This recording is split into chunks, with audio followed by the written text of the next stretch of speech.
मी आज तुमच्या समोर जिजाबाई निमित्त 2 शब्द बोलणार आहे, ते तुम्ही निश्चितपणे ऐकून घ्यावे अशी माझी नम्र विनंती.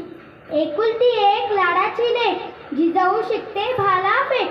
एकुलती एक लाडाची लेक जिजाऊ शिकते भाला फेक.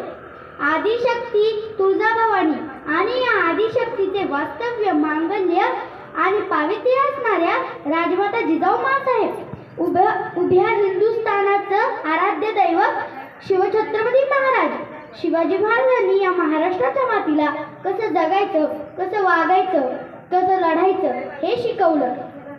जिजाबाई म्हणजे काय? स्वराज्य. स्वराज्य हा शब्द ऐकताच आपल्या डोळ्यासमोर स्वराज्याचे 3 कोण उभे राहतात. त्यातले पहिले स्वराज्य संकल्प करणारे शहाजी महाराज, दुसरे स्वराज्य स्थापन करणारे शिवाजी महाराज आणि तिसरे स्वराज्य रक्षक संभाजी महाराज. आता प्रश्न येतो तो जिजाऊंचा. जिजाऊंचे नेमके स्थान कोणते? तर या 3 कोणांना जुळणारी एक समान रेषा, ती समान रेषा म्हणजे राजमाता जिजाऊ. अफजल खान प्रसंगाचा एक किस्सा तुम्हाला सांगते. अफजल खान प्रसंगी अफजल खान एवढं भिप्पाड संकट महाराजांना लागलं. त्यावेळी रायबा म्हणाला, महाराज आपण काही दिवसांसाठी कुठेतरी आज्ञास्थळी निघून जाऊ. तेव्हा जिजाऊ म्हणाल्या, काय म्हणालात रायबा तुम्ही? शिवबा केवळ आमचा पुत्र नाही तर अवघ्या मराठी जनाचा स्वाभिमान आहे. या मातेने आपला पुत्र गमावला तरी बेहत्तर, पण भ्याडपणे पळून जाऊन या मराठी मुलकाचा स्वाभिमान गमावता कामा नये. म्हणून मला म्हणावेसे वाटते, जिजाऊ तुम्ही नसता तर नसते घडले शिवराय आणि शंभू छावा. जिजाऊ तुम्ही नसता तर नसते घडले शिवराय आणि शंभू छावा.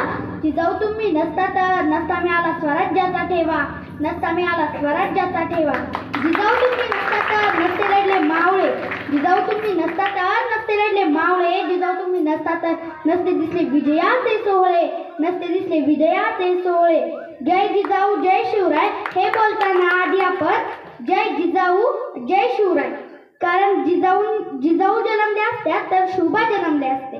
जर जिजाऊ उभ्या राहिल्या तर शिवबा उभे राहिले असते. जर जिजाऊ खचून गेल्या तर शिवबा खचून जातील. म्हणून बोलताना नेहमी आधी जय जिजाऊ मग शिवराय बोलायचे.